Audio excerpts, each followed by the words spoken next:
Hello, initiates, and welcome to the Illumicorp video training course. I would like to officially welcome you as a member of the team. You've joined our organization at perhaps the most exciting point in our long history. Our founders shared a passionate dream to transform this country and eventually the whole world into one cohesive organization. When Illumicorp finishes gaining centralized control over the resources of the planet, and we will, we can then organize, distribute, and govern for the benefit of all. After competition and dissent are eliminated, we will build a utopia for the people of the world to share based on need and rejoice together in a harmonious new world.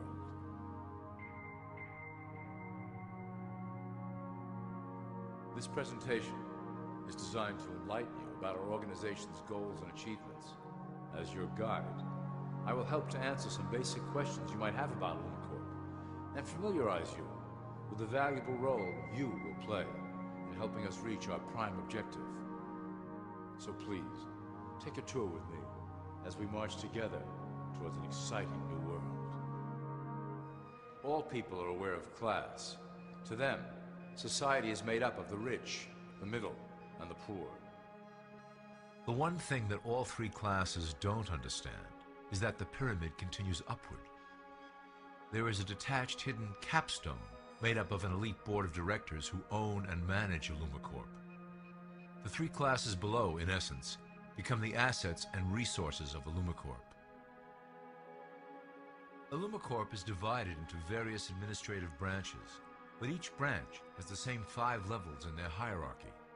You will begin at the bottom, in the initiate category. As such, your role will be to make sure that your orders are carried out through the sub-corporations and institutions controlled by Illumicorp. You will be placed in plain sight, at the head of a company or institution in the public sector, to carry out the plans delivered from above. Remember, your role is very important. You will be the face of Illumicorp to the outside world. You are our connection to the masses below. Never speak publicly about your orders or your masters. Now let's look at Illumicorp's 6 administrative branches and their functions. You will be placed in a top position of power among one of the following sectors. In this way, as you are monitored and guided from above, you will decide strategy and introduce programs that further our goals. For that is the secret to Illumicorp's success. Control the head, and you control the body. This is potentially Illumicorp's most effective instrument for global control. Through international banking, we manipulate the fate of all countries. We have introduced many institutions, such as the IMF and WTO, that work in our favor to impoverish disobedient nations. Always remember, debt is a powerful weapon against countries that don't share Illumicorp's vision. Perhaps our greatest achievement in banking is the Federal Reserve System. It is a collection of international banks owned by Illumicorp members and financiers. It was created to form a centralized banking system through the Federal Reserve Act of 1913, an act that was indeed penned by some of our most esteemed members. Many of you might still assume that the government itself prints and issues the currency. That is not the case. When America needs money, they go to our boys and ask for it.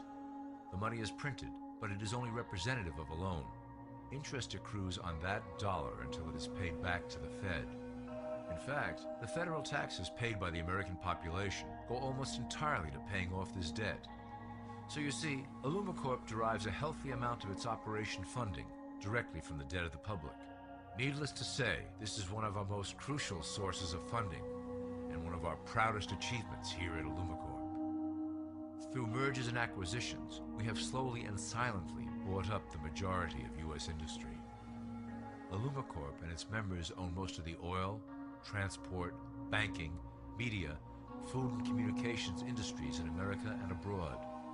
Through fewer and fewer conglomerates, we are able to effect with great precision the machinations of labor and government.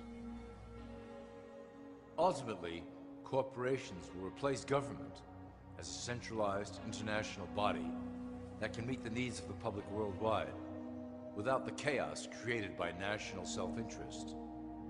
When Illumicorp goes public, corporatism will be the foundation for world government. Conglomerates will merge into one cohesive corporation that is responsible only to Illumicorp and the needs of its global employment force. Illumicorp's control of the American military is another impressive tool in our possession. We have nurtured these institutions lavishly to serve as the prototype for our global police force.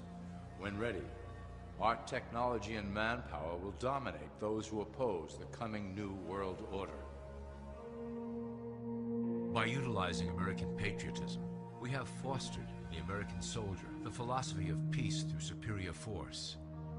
When the time is right, we will migrate that mentality towards the belief in a global government who must protect all people through superior force.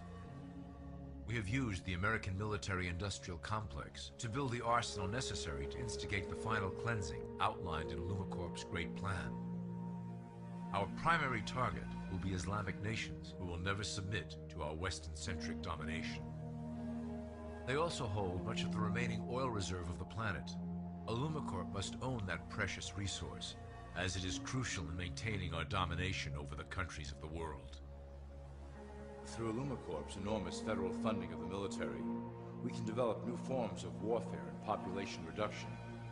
The public can't imagine what we were in the process of developing. Soon, even the weather will be a weapon under our control. We will be able to create droughts, floods, hurricanes, and even tsunamis with no fingerprints attached.